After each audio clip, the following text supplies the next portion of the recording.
Alright, सो सबसे पहले हम स्टार्ट करेंगे cash flows from operating activities से। और बस याद रखें कि हमें फाइंड क्या करना है, हमें फाइंड ये करना है कि एक्चुअल कैश इनफ्लो और आउटफ्लो कितना होगा। इसलिए जो भी नॉन कैश आइटम्स थे उनको सबको हमें रिवर्स करना पड़ेगा और उसकी जगह जो actual cash inflows and outflows हुए उसको हम इंक्लूड करें। स्टार्ट हम कहां से करेंगे? स्टार्ट करेंगे प्रॉफिट बिफोर टैक्स से। ये प्रॉफिट बिफोर टैक्स हमें कहां से मिलेगा? ये हमें एग्जाम में स्टेटमेंट ऑफ प्रॉफिट और लॉस गिवन होगी, वहां से मिलेगा। ये फिगर हम पिक कर लेंगे प्रॉफिट बिफोर टैक्स की। इसमें से इन्वेस्टमेंट इनकम हम क्या करेंगे? लेस कर देंगे। क्यों इन्वेस्टमेंट इनकम इसमें से हम लेस कर रहे हैं? क्योंकि इन्वेस्टमेंट इनकम इसमें ऐड हुई हुई है और एक्रूअल बेसिस पे ऐड हुई हुई है। और मैं आपको यही बता रहा हूं कि हम हर उस चीज को रिवर्स कर देंगे जो कि एक्रूअल बेसिस पे या नॉन कैश बेसिस पे इंक्लूड हुई हुई है, और उसकी जगह हम एक्चुअल कैश पेड और एक्चुअल कैश रिसीव्ड जो है वो इंक्लूड कर दें। इंटरेस्ट एक्सपेंस प्रॉफिट की कैलकुलेशन में से लेस हुआ था, एक्रूअल बेसिस पे था, इसलिए हम इसको ऐड बैक कर देंगे। तो इन्वेस्टमेंट इनकम को इसलिए लेस किया क्योंकि वो प्रॉफिट की कैलकुलेशन में ऐड हुआ था। इंटरेस्ट एक्सपेंस को इसलिए ऐड किया कि वो प्रॉफिट की कैलकुलेशन में लेस हुआ था और एक्रूअल बेसिस पे था। हमें एक्चुअल लेना है, वो एक्चुअल हम आगे जाके लेंगे। अभी हम नॉन कैश वाले को या एक्रूअल बेसिस वाले को रिवर्स करते जाएंगे। देन हमारे पास है depreciation and amortisation. Again depreciation and amortisation profit की कैलकुलेशन से लेस हुआ था, हम इसको ऐड बैक कर रहे हैं क्योंकि ये non cash. Loss on disposal of the non current asset, चाहे वो इंटेंजिबल का है या टेंजिबल का है, लॉस प्रॉफिट की कैलकुलेशन में से लेस हुआ था, हम ऐड कर देंगे। प्रॉफिट कैलकुलेशन में ऐड हुआ था, लेस कर देंगे। अब ये क्यों रिवर्स कर रहे हैं?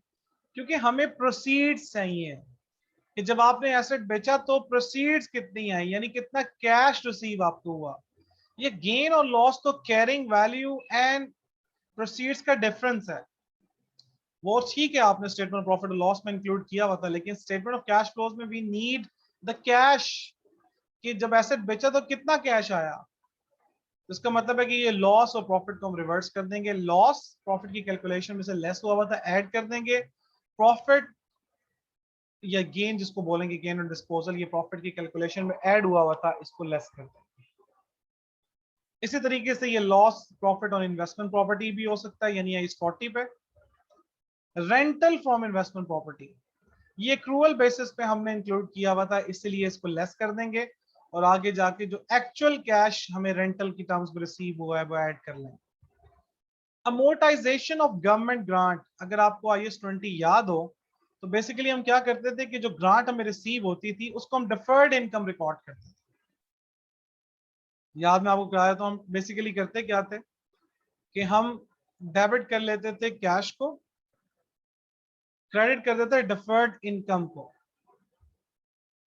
और फिर जैसे जैसे हम कंडीशंस मीट करते जाते थे डिफर्ड इनकम यानी लायबिलिटी को खत्म करते जाते थे और प्रॉफिट और लॉस को डेबिट करते जाते, क्रेडिट करते जाते थे। तो ये जो अमोर्टाइजेशन ऑफ ग्रांट है, ये बेसिकली ये एंट्री होती थी कि लायबिलिटी को खत्म करके हमने इनकम बनाया। तो इनकम तो हमने नहीं लेनी, वो तो स्टेटमेंट ऑफ प्रॉफिट और लॉस के लिए इंपॉर्टेंट थी। यहाँ पे तो हमें एक्चुअल कैश चाहिए कि जब गवर्नमेंट से ग्रांट मिली तो कितना कैश रिसीव हुआ। तो इनकम प्रॉफिट की कैलकुलेशन में ऐड हुई हुई थी, तो उसको लेस कर। अब ये जो हमारे पास सारी चीजें हैं, ये है working capital adjustments. These are working capital adjustments.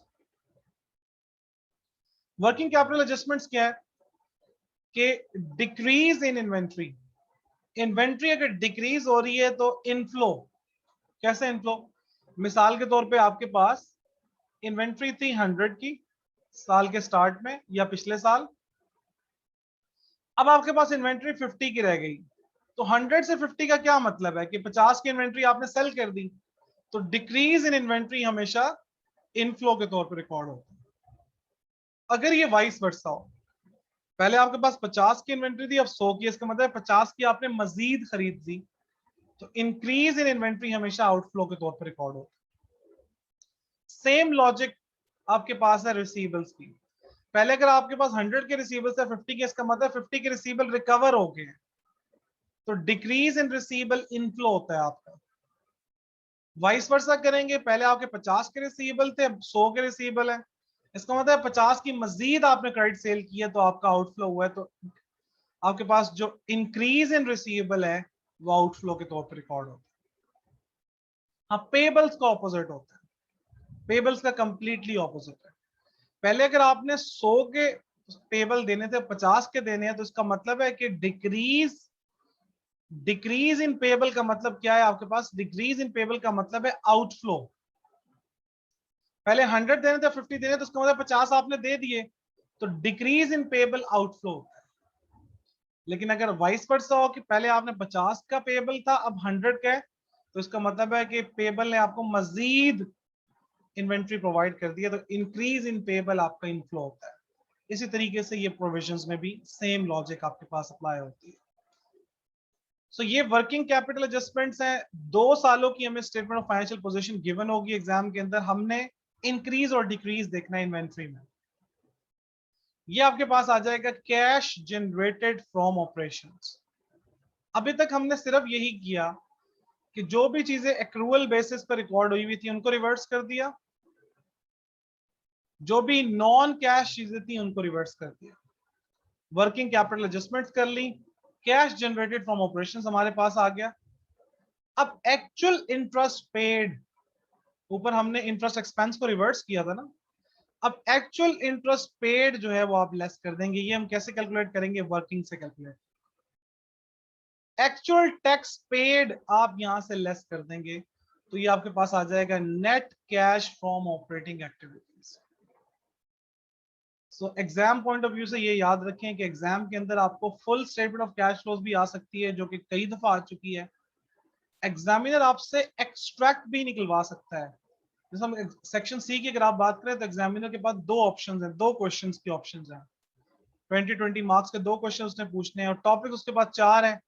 Consolidation भी है, फाइनल अकाउंट्स भी है, कैश फ्लोज भी है और रेशियोज भी है। तो समटाइम एग्जामिनर क्या करता है कि सारे टॉपिक टेस्ट करने के चक्कर में वो कभी कभार एक्सट्रैक्ट देता है कि फॉर एग्जाम्पल पूरी कैश फ्लो तो नहीं दी, लेकिन फाइनल अकाउंट्स के साथ या रेशियोज के साथ कोई एक्सट्रैक्ट दे दिया कि भाई ऑपरेटिंग एक्टिविटी निकाल लो, इन्वेस्टिंग एक्टिविटी निकाल लो। सो आपको प्रिपेयर्ड रहना है। और अगेन ये काम हमें एक्सेल पे परफॉर्म करना पड़ेगा, जिस तरह हमने कंसोलिडेशन की प्रैक्टिस की थी एक्सेल पे, उसी तरीके से ये भी आप एक्सेल पर ही परफॉर्म करें। So cash flows from operating activity, we started with the profit before tax. Investment income हमने लेस कर दिया क्योंकि प्रॉफिट की कैलकुलेशन में ऐड हुआ था, एक्रूअल बेसिस पे था। इंटरेस्ट एक्सपेंस ऐड बैक कर दिया क्योंकि प्रॉफिट की कैलकुलेशन में लेस हुआ था, एक्रूअल बेसिस पे था। डेप्रिसिएशन अमोर्टाइजेशन ऐड बैक की क्योंकि नॉन कैश थी। गेन और लॉस ऑन डिस्पोजल एडजस्ट किया क्योंकि अगेन हमें प्रोसीड्स चाहिए, गेन और लॉसेस नहीं चाहिए। Rental from investment property accrual basis पे था, हमें एक्चुअल रिसीव्ड वाला चाहिए। ग्रांट इनकम थी, हमें इनकम नहीं एक्चुअल कैश चाहिए। फिर वर्किंग कैपिटल एडजस्टमेंट्स की और फिर इंटरेस्ट पेड और टैक्स पेड लेस किया, तो आपके पास net cash from operating activities uh